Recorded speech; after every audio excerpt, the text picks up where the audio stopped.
Don't rock, freak, don't stop, don't rock, freak, don't stop, don't rock, freak, don't stop. Who put them ball in the Wednesday night? Who put them ball in the Wednesday night? Who put that ball in the Wednesday night? Super Tyrese Campbell. That was Shaun Needham, and this is the Sheffield United Hodcast. I'm Matt, and here as the Jack Leach to my Ben Stokes, it's Jonny. So tonight what we're going to do, it's a double-header again. We're going to talk through the Coventry match, and we're going to do your player ratings, aren't we, Jonny, for Coventry? We're going to go over the QPR highlights. Then we're going to do your player ratings again from the QPR match. Then, because it's international break week, we're going to talk about the best internationals that we've seen play for Sheffield United during our time watching United. And then we're going to test Johnny's knowledge of Australians that have played for Sheffield United, as it's the Ashes coming up on the 21st of November. We're not going to preview the Wednesday match because we're going to do another HOD or a pod before then, aren't we, Jonny? That's the plan. Yep. So how does that sound to you? Yep, let's nail it. Okay, so United played Coventry. We didn't have much hope going into that one. I know it's been a while since the Coventry match, but work's got in the way. We saw the team. I messaged you straight away and I thought, well, that's it. We're going to get absolutely annihilated. It was a strange sort of game, really. United took the lead in the first half, which was really unexpected. We thought after the Derby shambles that we were going to get absolutely battered. And then second half, we kind of did. Before I go through the lineup and then some of the details, do you want to quickly talk about the Coventry match, Jonny? Yeah, well, it's one of them where obviously first half was okay, played all right, and then second half they obviously stepped it up, and it's just about riding out that 15 minutes after half time, which we didn't do. The big change was the goalkeeper, wasn't it? Yeah, absolutely. Absolutely. And we didn't really recover from that, did we? So that was the big thing. So against Coventry, United lined up with Cooper in goal, McGuinness, Tanganga and me. Ogbene and McCallum as two wing-backs again, although you could argue it was a 4-4-2 with Tanganga at right-back again. It was really difficult to tell. I couldn't quite work it out. Peck and Riedewald starting in midfield, O'Hare, and then the surprise was that Cannon had a run up front with Campbell, and they did start as a two up front, which was nice to see, because obviously last time we started with Cannon, we played Danny Ings in that weird number 10 role, didn't we? And it just did not work. It was awful. So he gave both of them a run up front together. United didn't start that bad, really, first half. We did okay. We took the lead on the 25th minute. Ben Mee did a great flick on, and McCallum thundered it into the net, didn't he, from close range to give us the lead. We started really well. We gave him a good run for the money the first half. They had a decent chance, didn't they, from a free kick, which Cooper made an absolute mess of and spilt. They had another chance where, was it Wright? Should have scored, really, with that header. He didn't do a great job with that one at all. He should have done a lot better than what he did. Cooper was struggling during the half. Seemed to be in pain with his back, or his, the bottom of his back, wasn't it? He was struggling with, and he was laid down for a bit, requiring a bit of treatment. Went off at half-time, and Adam Davies came on. I spoke to you at half-time. We were both surprised, weren't we, that United were winning. But then when we saw Davies come out for the second half, I think any hope we had of clinging on and holding on to a victory soon dissipated. Coventry scored very, very quickly after half-time. They scored on the 49th minute, Sakamoto. I actually think it was Callum O'Hare's fault. I know Tanganga and McCallum getting a mess, don't they? Tanganga jumps on McCallum and then claims that Bobby Thomas holds him down, but O'Hare doesn't react at all as it's Sakamoto running onto that, and he smashes one in. you could question Davis a little bit. Does Cooper get down to that? Maybe Davis does. Davis didn't, but maybe Cooper would have. Not fully sure on that. Then the monstrous moment on the 60th minute. It's a routine punch, isn't it? From a corner.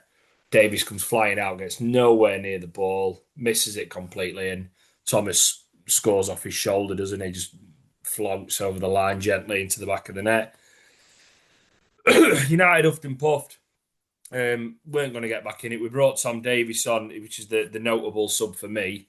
And he was trying to force it, I thought, in that second half, really trying to force it and made a number of mistakes and gave the ball away a lot, which is a bit unlike Davies. He's usually a bit calmer than that. And as United had swamped forward, Coventry scored again, didn't they, right at the death? 2-on-1 with Davies, and they rolled it across the box and stroked it in to the empty net, more or less. Then you want to say about that, Jonny? Have I missed anything out major there from the Coventry match? No, like we touched on first half, I felt comfortable. To be fair, I didn't think Coventry were opening us up. They had a good chance. We had you right. He should probably hit the target with that header. Yep. But I think if Cooper stays on, we'd probably get out of there with a point. But just for the second goal, well, in fact, I'll start with the first goal. Long throw into the box. And I touched on it on last 3 or 4 episodes. Why is McGuinness not going and attacking the ball? Hmm. Why Yeah. is Tanganga going and attacking the ball? McGuinness is 6'4". He should be the one going to do it, and he Mm. just heads it away. Um, Mhm. Second goal, Davis. If you're not full of confidence as a keeper, stay on your line. It doesn't Yeah. need to come there. It's 7 yards out. Why Mm. come? Mm.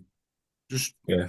gain some confidence by just staying in line. And it hits Thomas on the shoulder and he picks that up, doesn't he? Yeah. Yeah. Absolutely. So it's just daft, suicidal, really. Like I said, Coventry, who were top at league, didn't open us up throughout the game. And I thought It was we our gifted them. mistakes, wasn't it? Yeah.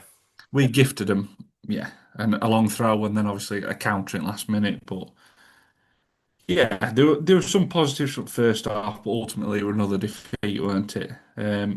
You touched on the notable substitute was Tom Davies for you. Mine was the double substitution of Femi Sariki and Andre Brooks down that right hand side. Mm. I Well, think I'm glad you mentioned that, it Jonny, was because good. I'm going to ask you to give player ratings to Sariki and Brooks because it kind of foreshadows what we're going to talk about in the QPR match. I Yeah, mean, at the end of this game, obviously it meant that United had conceded 9 goals in 3 matches, which is woeful, absolutely woeful from a defensive point of view. Do you want to go into your player ratings then, Jonny, now for the Coventry match, and we'll pick apart a few performances as we go. yeah. So this might sound like a strange one, but Cooper, I'm giving him 5. I Go on. appreciate he spilt one. Yeah. However, he made an okay save, but he gets a 5 based on his importance of going off injured and then Davis coming on. It shows that we missed him. Oh yeah. Oh yeah. Um, Sam McCallum at left back, well earned his place, in my opinion, and I gave him a 6. He got an early Okay. yellow card, and I thought he's going to be up against it against Sakamoto, who, Mm. let's be honest, was diving about all over the place and slightest contact getting going down, weren't he? And Yeah, yeah. It was gaming it, yeah, wasn't it? but I thought McCallum has really earned his and stepped up to the plate there. Yeah, Um, he's kind of playing at his peak into McCallum. I think we spoke about it over the last couple of episodes. McCallum is hitting his peak, and I think he might be, to be honest, reaching the top of his ability now, isn't he? So you're absolutely right. He has earned his place in the side, and he's keeping Burrows out on merit now. It's not just because Burrows is playing bad. it's a difficult one because obviously you want Burrows in that team because he can affect so many things going forward. Mm. And a fully fit, fully flying in form Harrison Burrows is obviously the better choice. Yeah. But at the minute, from what we need, you can't have any sort of passengers, and No. McCallum ticks more boxes, doesn't he? So, Yeah, yeah, absolutely. centre half wise, there was Ben Mee, McGuinness, and Tanganga. Now, I think Mee was the best of the three on the night. Yep. He gets a 5. Yep. McGuinness a 3. Yep. Thought he was poor again. Gets hooked Hmm. off. We change the shape, and that's going to have to be way forward. Tanganga a 4. He didn't look too bad till the first goal, Mm. and then his performance went downhill after that. I, Um, I do think it's Riedewald was I think you're generous on well, Tanganga again. I've got real issues with Tanganga's leadership. yeah. Well, we'll touch on that in a minute because let me just go on to Riedewald. You didn't Yeah. notice him play much Mm. against Coventry. You didn't notice him. He gets a 5. He didn't really Hmm. do anything wrong. Obviously, he gets Yep. hooked early on in the second half. Yep. Peck, a 5. He showed glimpses first half. He looked okay, and then second half drifted out of game, and they stepped it up a bit. Tom Davies coming on, I do think actually helps him in there, but we Mm. were up against a side full of confidence and we went 2-1 down. Yep. Um, Benny, and this isn't going to be his worst rating of the week. No. So he gets a 3 for me against Coventry because I don't know what he does. I No. don't know what he brings. He's had enough chances now for us to say we've got the excuse of he's not being fit, but he's had Mm. enough time and enough game time to be fit now and affecting stuff, and he is nowhere near affecting this team. Yeah, he's one of those Can't tell into. you what he does. No, well, we spoke about Ogben, and he's one I would quite happily let go back in January. Just let him go back to Ipswich. He does nothing for me. No. Absolutely nothing. Um, O'Hare, I actually think this was his worst game for us Right. this season, but he Mhm. wasn't our worst player. No, He he was okay. He was busy. Something's happened to him this year where he's working incredibly hard. we It's, did last he, year. he did, but last year he didn't stand out as much because we were more attacking and he Yeah, didn't have to work as hard. he didn't have Whereas to this recover year, as much, did he? Yeah. yeah, this year he's showing a lot more work ethic and probably standing out in an average to poor side.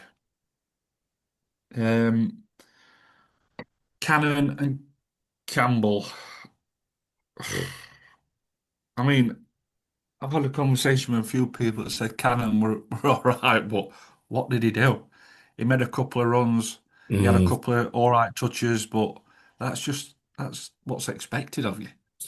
Yeah, I That's think. the minimum expectation that he should be doing. And for not getting into the team and then not doing anything to lay down a marker for a place is Mm. only his own fault, isn't it? Well, just to contextualise the point, because I'm one of the people that said I didn't say Cannon played well. I said he played better. But Yeah, obviously, it's a low starting point, isn't it? yeah. For Cannon. But the point for me is Cannon looks like a footballer when he plays in a two. He doesn't look like a footballer when he plays on his own. No, and definitely not right on the wide right like Sellers was playing him. Now, No. Campbell's a worry for me. What did you give Uh, Cannon, by the way? 4, but Four. because he's not done anything to impact the game. Yeah. Obviously, we went in there 1-0 up at half time with Mm. probably one of his better first half performances of the season. Mm. But Campbell's a worry. Yeah. I don't know what it is. He looks lethargic still. Hmm. Um, he's not taking those half chances that he's getting. How many times have we said when we've been sat there at match and you're thinking, shoot, shoot, get your shot away, and he takes that Yeah. extra touch, whereas last Mm. season he'd have hit it on instinct, wouldn't it? And Yeah. whereas he's taking an extra touch this year, and it's very noticeable. I read some. I Um, can't remember where it were. It might have just been what someone had said on one at forums or Twitter or something. But someone said about how maybe he's ironically struggling with the lack of competition. It's not keeping him focused and not keeping him sharp because he knows he's number one striker. There's no one to compete with him, is there? well, on the next analysis of the next game, there is somebody Right. who, Yeah. yeah, who gives Put in him a a run for shift. his money. What did you Now, give Campbell? for same, Four. both him and Cannon ineffective, didn't do much. Now, I Okay. want to touch on these substitutions. Go on then. Obviously, Adam Davis, in my honest opinion, costs us the result. Mm-hmm. Um, fully appreciate he makes the mistake on 60 minutes, and there probably would have been a bit of Alamo-like defending have had to happen later on in the game if it had still been 1-1. Mm. But it just not the stuffing out as him coming on for a start, Yeah, he did. and then on 60 minutes when he does that, it just it killed us, and you knew it was game over. We weren't going to come back from that. Wilder says that obviously we didn't lay down, which we didn't, but we didn't. I never felt we were going to get back into the game, did we? No. What did you give Davis then? A generous 3. 3. Yeah. See, the issue I've got with it is it is hard coming into the game. It'd have been better for him starting the game. Mm. Do you know what I mean? It's hard as a keeper coming on at half time, Yeah. especially when you're away at top at league winning 1-0, and Coventry love to put ball in box. Yeah. Now, and like I said to they've got one player who was winning the balls in the air, Bobby Thomas. McGuinness is bigger than him. Mm. Go and win header. Somebody do Mm. his toes, stand on his toes, and McGuinness go behind and win header. It's Mm. just basics, and what Wilder knows that, and he's touched on it, hasn't he, recently? Mm. So substitutes. Obviously, Davis comes on. I like Tom Davis. He looks busy. He wants to get on the ball. He just he's got to get fit, and he's Yeah, he running out does. of chances, isn't he? Mm. He's running out of chances. We can't keep carrying injured players in our team, in our squad. Yeah. I mean, the thing is with Um, Davis, you're saying he's got to get fit, but we've spoke about this and we're on about it with everyone who sits around us at match, weren't we? And as I've said, if Tom Davis was fit, though, he wouldn't play for us. He's too good a no, player. He probably wouldn't not. play But for us. the situation we're in, you can't be changing your squad on a weekly basis, hoping that Tom Davis is going to play Yeah. 60 minutes one week, and then you think, oh, I can build my team a bit around that. Yeah, And but the then he's next week he's out injured for 3 weeks. Do you know what I mean? yeah, You can't build like that and focus. So yeah. obviously we've got some very good players coming back, which is Mhm. going to be exciting. So Just um, so Tom Davis, I'm going to give a 6, run of the mill 6. uh-huh. Femi Sariki and Andre Brooks. Yep. Now, these two, despite us losing and chasing the game, and then Coventry actually scoring after they come on, they've changed the outlook a bit for me. And I think they've changed on, they've given Wilder the formation thing that we've been crying out for. We've been saying, haven't we, since, well, for the last 4 or 5 games that Sariki's got to play.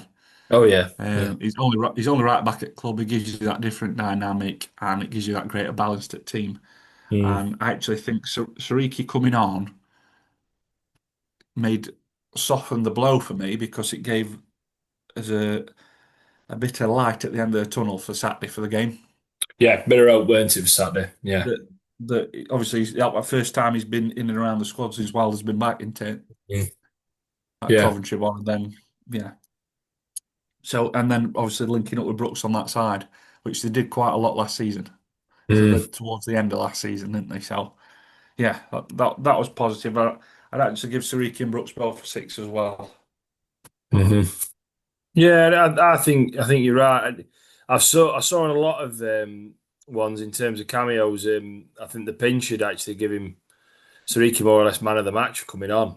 And I think it was similar on a few of the reports I saw. It was a big lift, wasn't it? Him coming back and him being fit because it obviously influenced Wilder's decision um, for the next game because he played, which made a massive difference, didn't it? So, is there anything else you want to say about Coventry, Johnny, before we move on to look at QPR? Because I think Sariki's a nice jump into that next game. No, like I said, let's move swiftly on from another defeat. Yeah. So we we played QPR on the Saturday. It felt like must win.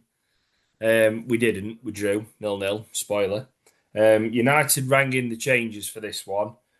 So I think all the talk in the build-up was that Cooper wasn't going to play, and we were genuinely panicking. I know I'd messaged Chris from Den Blades and said we were really worried about Davis playing because it's just going to be such a hindrance not having Cooper. But Cooper made it. United changed and went to a 4-4-2 for this one. So Cooper in goal, McCallum at left back, Tanganga and me played in the centre together. Sariki started at right back, Brooks at right wing, O'Hare was on the left, Riedewald and Peck in the middle, and then Campbell partnered Ings up front, which was different to where we had been. United were the better side. I don't think we were brilliant by any stretch of the imagination. We struggled to unlock quite a poor side, really. We created some chances, and their goalkeeper was man of the match. But I do think that masks some of the problems we've got still, doesn't it? Is there anything you want to say on the QPR match before I just run through a few of the highlights? Yeah, I think the stats tell you quite a bit. I mean, we had 20 odd shots at home for probably the second time this season. Mm. Greater XG. I'm not big on stats, and you know that you're not, but we had a few good chances, didn't we? A few good headers. Yep. And Ing should score in first half, I think it was. McCallum should score second half, Yeah. and just the ball not bouncing for you, and the odd bit when you're down there is just not happening, and decision making, and I mean, late on, like Tom Davis is shooting from 40 yards and just chipping it into back at Cop nearly at us, isn't he? So Yeah. it's just decision making and stuff like that. But there's definitely green shoots of growth coming through, I think, from that the other day. We didn't get Yeah. beat. We'd lost that game a couple of weeks ago. Yeah, you're right. And I think the defence looked better, didn't it? We looked a bit more cohesive, a bit more organised, a bit more structured. We had a few players playing in the right position, which made a massive difference. Having an actual right back made a huge difference. Brooks playing on the right hand side, I thought that was one of his better games that he's had. Danny Ings came in and did very well. I mean, he should have scored that chance in the first half, really. A player of Yeah, his quality should score that. We limited QPR to very few chances. But interestingly, I thought Cooper had one of his better games despite having little to do because his distribution was better, wasn't it? He wasn't Michael Cooper last season, but he was markedly better than where he has been, wasn't he, with his distribution? yeah, Um, so first half, as we say, big chance really was Danny Ings. We had a few half chances, didn't we, from set pieces and stuff. Hamer had a good game in goal for them, really. I mean, I can't believe it's him. He must be older than me and you put together, isn't he? And he's still going, lad. I saw Second Tier Podcast put a tweet saying the year is 2059 and Hamer's still in goal, winning man of the match performances. QPR defended deep, didn't they? QPR weren't a great side at all. They were really poor. really Cards poor. on the table. They were a poor side. We had a soft shout for a penalty, didn't we? Where O'Hare took a bit of a dive. And then, like I said, it was a few half chances. They cleared one off the line. I think it was a bit of a bouncing header that got headed over the bar in the end. I think he would have missed it, and then he made another good save, didn't he, in the second half? But really, it was a lot of huff and puff from United without actually really threatening him and testing him, wasn't it? What else you want to say about QPR before we dive into your player ratings? Yeah, I said to you when we were walking out at ground, I said that game missed Gus Hamer. Yeah. He would have been the difference on the day from turning that tight game, that 0-0, where we had quite a bit of huff and puff to Mm. a moment of quality. And I think that's when it really hit home that Hamer's been missing the last few weeks. Yeah. The one, I mean, you said green shoots earlier. You're right to an extent, but I did turn to you and I said the worry that I see now with this United side is that they are bang average. They feel like a top end mid table side. When you look at the caliber of players that we put out in that side on Saturday, obviously we've lost Anel, Souza, Suter. They've all gone. Chowdhury. They're big players in this division, aren't they? Really, Raksaki. And then Hamer's not fit, Arblaster's not fit, Kiefer Moore, your favourite, has gone as well. This squad's just not as strong, is it really? It's not, and I think in January it'll be very different. You reckon? Yeah, I can see probably 6 or 7 coming in and 6 or 7 going out. But Mm. I've, we were on about it on Car Journey there on Saturday that we cannot wait for the January business to be done No. in the middle or the end of January. It has to be done from anywhere from the 1st of Jan to the 5th. We have Yeah. to get some players in. We cannot afford to wait and let No. more games go by. Well, Rob Staten summed it up, didn't he? I think did it on Radio Sheffield, and then obviously it went to BBC Sport about how there's 16 games between now and the end of Jan, or with 15 now once after QPR, and then 16 from end of Jan till end of season. So there's a third of the season to go before the transfer window closes. We can't leave it late now, otherwise we'll go down. That's that's the reality of it, isn't it? If we leave it too late, we'll get relegated. Um, but anyways, do you want to talk about your player ratings then, Johnny, for QPR match? Yeah, so obviously Cooper in goal, it was a massive lift for everyone knowing that he was playing. Oh yeah, It'd been a worry having Davis in there. I mean, even a lot of people who we were talking to at the casino before the game were saying, play Faxon. I'm like, yeah, yeah. yeah, it's Well, just I would. I'd have played Faxon, or I'd have been tempted to get you or that. could have started with 10, couldn't Yeah, could have started with 10. Yeah. What did you give Cooper we? then? 6. 6. So didn't really do anything wrong. Like I say, distribution were a bit better. He had a wayward kick early on in the game and then sort of just looked a bit more confident. But Mm. I don't think he didn't have much to do when QPR were poor. Mm. Really. So he gets a bog standard 6. Yep. Um, Sam McCallum, I'm going to give a 7. Thought Yep. he played well again. Yep. Worked hard. Should score.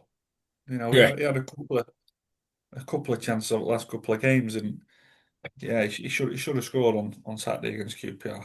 Well, He had the nothing. chance in the second half though is interesting because the player you're going to talk about who put the cross in, yes, it beat all the QPR players, but it's not a great cross. It's just lofted into the box, isn't it? It's No, it's not not a not great whipped. cross, and McCallum wasn't up against anybody decent at their right back. Yeah, but he had to do a lot of the work himself. Then he had to generate a Yeah, lot of power on that header himself because the yeah, cross was not a good one. yeah. So Ben Mee, first half, I'm genuinely honest. I was worried when I saw him limping because Mm. not because of Ben Mee being this world-beating goal-saving defender, even though I do rate him, was McGuinness coming on. I was concerned. So me gets a 6. Didn't do anything wrong in first half. Made a couple of good tackles just before half time as well. Got the Yeah, car on the feet. He made them while he were actually injured as well. yeah, yeah. Uh, I do think we'll need him for our next game. Oh yeah, we will. Yeah, We absolutely. need that leadership. And we touched on captaincy earlier. Unless our blaster's going to come back and be captain, which Mhm. I think he's going to have to be, Yeah. Oh give yeah. it Ben Mee. 100%. I'd, Yeah. I'd give it Ben Mee if not. Yeah. Let Tanganga focus on his own game. Needs Now, to plays way back into form, doesn't he, Tanganga? it does, and it very similar to an L when he made an L captain in Premier League. Yeah. It was his form dipped massively, Yeah. even though we weren't great anyway. Mm. But it just gave him something else to. And an L was one of them who could lose his head, couldn't he? And so, Yeah. yeah, I just think Tanganga needs to build up some confidence. And although I am giving him a 6 because he made a very important block second half. He did. He was one of Tanganga's better games in recent weeks for me. I thought he played Yeah, better against QPR. He was better. He wasn't because great. His passing was awful. he was around pegging around all. Yeah, he was. Yeah. He was playing right centre back, not wide right centre back or right back. He was playing Yep. right centre back, weren't he? Yeah. Yeah. Agreed. And then second half, obviously, he goes to left centre back when McGuinness comes on. Yep. Femi Siriki. Now, I'm giving him a 7 Right. purely because it like I said, we touched on it. It changes the whole dynamic of the team. He Mhm. was relentless in his energy going forward and getting back, weren't he? Yeah. Um, Working hard and just gives that greater shape to the whole side. And Mm. yeah, like I said, it goes back to the round pegs, round holes. Um, City Peck, I thought he played okay again. Give him a 6. Just needs to get amongst them goals and assists, doesn't he? Mm. Yeah, he I've does. said it time and time again. He's got to get Need amongst them. need a bit more output, don't we, from him? Yeah. Ryder was okay, but I'm giving him a 5. Didn't do much. Shows a few nice touches on the ball. Didn't do much. Playing his way into fitness, Um, though, isn't he, Rideval? Used that yeah, phrase yeah. twice tonight. Playing his way back into fitness. Callaway and Brooks, I want to give them both 6s. See, I thought they both played okay, and having Brooks on that right hand side again gives us that dynamic. I was a bit disappointed when he went off for Benny myself because what Uh, he brings to this side, I don't know. And I'm, I'll give you Benny's rating now. Actually, I'm Go giving on. him a 2 Yeah, because he was QPR's best player. he were awful. Awful. Everything he did, just when you're thinking we're getting some momentum, it was Yeah. 22, 23 minutes to go when he come on. Mm. Yeah, Just starting to get a bit of momentum. He broke every tackle. yeah, he He did. put You one good know, cross into McCallum, and yeah. that's it. The the only thing that separates Ogbenny's right wing performance on Saturday from Tom Cannon's on the right wing was that one cross for McCallum. Yeah, absolutely. Yeah. Look, it That's how just poor his looks performance lost, was. doesn't it? His confidence has Yeah, gone shot. His confidence is absolutely shot. You can tell that. He just doesn't know what to do with himself. And he got, because the crowd were irritable with him straight away for the mistakes, he just got worse, didn't he? And the crowd weren't on his back, but you could sense everyone was yeah. It was knew that he frustrating. was Everyone could doing it. see it. Yeah, You could read yeah, this. You could read the situation. yeah, yeah. Um, Campbell, I thought was poor again Yep, Saturday. yep. He Very poor. was. I'd give him a 4. I thought he was. Look again, no energy, lethargic, just Leggy. poor. Didn't bring anything to us. Hmm. Danny Ings, I'm giving a 7. He Yep. led from the front, chasing, harrying, pressuring, putting his body in, just all clever bits of play that we need at the minute. Hmm. Again, if he stays fit, I think he'll be an asset going forward. Terrible. Um, so Tom Davies comes on, looks good. Hmm. Again, building minutes up. Yep. He's just got to stay fit, and I think I would start him at Hillsborough with Peck in there, Yeah. Unless our um, blaster's fit to start. which will very much doubt. I think he'll be on the Mm. bench, and I think it'd be a mistake to start him Yeah, yeah. Of because they'll target him, won't course we will. Yeah. they? What did you give Davis? Now Tom Davis a 6. Yep. Showed a few nice touches, a couple of nice turns. I mean, he did a turn in our own half. He took 3 of their players out. Yeah, he We did. one turned Yeah, he into looked him, good. moved away, Looks good skipped to away. player. Mm. Yeah. Um, so there were a couple of the players came on. McGuinness came on at half time, and to be fair, he didn't have much to do. He won a couple of headers. He McGuinness was looked a all bit right. better, Yeah, but he maybe did. he looks better in a 4. Yeah, I think the standard of the opposition made a difference as well. I Yeah, mean, they were I, really. I they were woeful up front. QPR, they really surprised me. I mean, QPR aren't a great side, but when you looked at that, well, 3 of the front few that they got, so they got Kone and they got Dembele and they got Chair. You thought, oof, Yeah. that might be tasty, but I thought they were poor, really poor. What did you give McGuinness? I thought McGuinness was better against poor To opposition. be fair, I gave him a 6. To be fair, he didn't do anything wrong this time. No, no. It, well, I say didn't know. The ball was going out for a goal kick to us. Yeah. When he'd just come on and decided to kick it out for a throw into them, didn't he? And you're like, That's it's confidence, just though, isn't basic. it? It's confidence, yeah. Yeah. Now, I'm just going to touch on one more player who came on. 81st minute, Burrows comes on. Oh, yeah. And you think, it's quite attacking that. It's an Yeah. attacking substitution. Um, but he's come on. He didn't take the corners, which I didn't understand because McCallum were Yeah. taking them, Mm. which I didn't get. And surely Burrows is a better set piece taker. Yeah. And then we get the set piece in the 95th minute. Mm-hmm. We've got everybody up. Burrows takes it, and it's the first man in the clear it, and ref blows full time. And Yeah. that sums up for me why he's not getting in the team. It's Yeah. a basic minimum expectation of just, even if you just float it in there. Do you know what I Mm. mean? But Yeah, just yeah. do it the first man, it's unacceptable. No, I agree. I agree. I agree. So that was QPR, 0-0, first draw of the season. We move on. So we're into an international break. I assume you're going to be watching England, Johnny, as always, and dining out on Absolutely not, international no. football. No. And I know you're desperate to. But I thought it would be a nice thing to just pick out our favourite international, well, best international we've seen playing for United. So it's the one they played at international level while they have been at our club. We're just going to do one each. I mean, there's loads we could talk about. There's Sander Berg, there's Jan Arge Fjordtoft, there's Roger Nielsen, Alan Kelly, Peter Unlove. Absolutely loads of internationals. Robert Page. Who are you going to pick, Johnny? So mine is probably the most obvious one, and he's the best player in our modern era Yep. of Illiman and Die. Yeah. Yeah, Yeah. absolute standout. I can remember seeing the video of him getting called up to Senegal for World Cup Yep. up at Shirecliffe, and everyone made up for him. And yeah, and look at him now; he's absolutely flying into. Absolutely. Yeah. Great footballer, Illiman and Die. And I think probably will end up being the best player we in our lifetime we might ever see playing for us. I think it'll take some topping, won't it?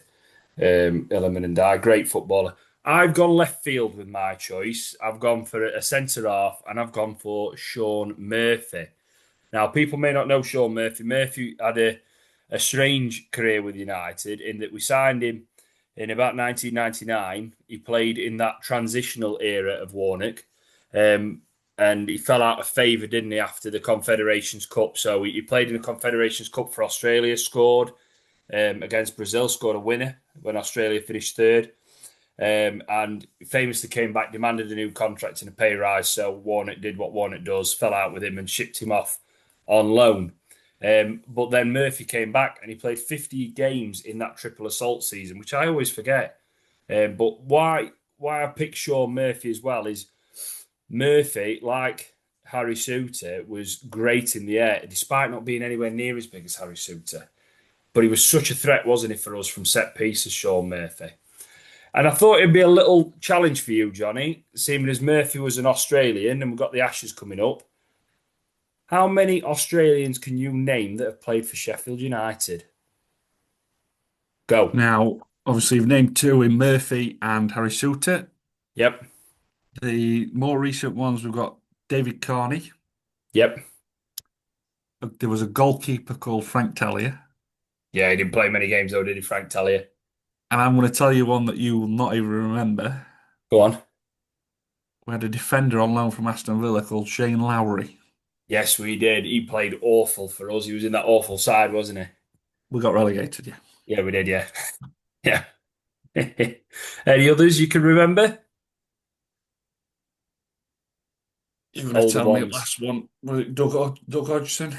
Dougie Hodgson and Carl Veart. Carl Veart, yeah. Two other Australians. So we thought we'd just have a little bit of fun there and name some Aussies that have played for United. Now, we're not going to preview the Wednesday match, are we, in this pod, Johnny? We're going to save that for next time. So we're going to love you and leave you, everyone that's decided to listen. If you're not bothered about listening, fine. Don't carry on. We don't mind, do we, Johnny? No. Have you got anything else you want to add before we wrap it up? No. Just get ready. Yeah. Strap ourselves in. We've got a few days. So I'm going to hand us over to Shaun to play us out. I've been Matt. You've been Johnny. Up the Blades. Good night. Don't stop up. Go rock, go rock. Freak, don't stop up. Go rock, go rock. Freak, don't stop up.